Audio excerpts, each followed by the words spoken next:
আজকের গল্প মিষ্টি জলের কুয়ো। এক গ্রামের পাশে সরু পথ দিয়ে ধীরে ধীরে হেঁটে যাচ্ছিল এক চতুর শিয়াল।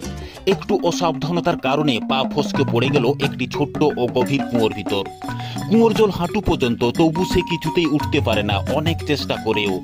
শিয়াল বসে বসে ফন্দি আঁটে আর মুখে বলতে থাকে, বাঁচাও বাঁচাও।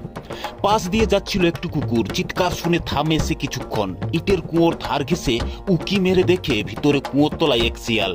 শিয়াল বলে, এই জল বড় মিষ্টি, এসো একবার খেয়ে দেখো ভাই। কুকুর চালাকি বোঝে, সোজা হাঁটা দেই সামনে, একবারও পেছনে না তাকায়। এবার ধীর পায়ে রাস্তা দিয়ে যাচ্ছিল একটু গরু, শান্ত মুখে ঘাস চিবোচ্ছে। শিয়ালের চিৎকার শুনে একবার উঁকি মারে কুয়োর মধ্যে, কিছুটা কৌতূহলী ভাবে। ও গরু ভাই, জল খেতে এসো, স্বাদে ভরপুর, বলে শিয়াল চতুর ভাবে। গরু বোঝে তার মতলব, মাথা দুলিয়ে চলে যায় সোজা পথে শান্তভাবে। একটু পরে আসে একটি ছাগল। শিয়ালের বাঁচাও শুনে সে কৌতূহলে কুয়োর পাশে এসে দাঁড়ায়। শিয়াল বলে, ভাই ছাগল, এমন মিষ্টি জল তুমি কোথাও পাবে না আর। ছাগল কথা শুনে ঝাঁপ খুশিতে। শিয়াল মুহূর্তে ছাগলের পিঠে ভর দিয়ে লাফিয়ে বেরিয়ে যায় ওপরে।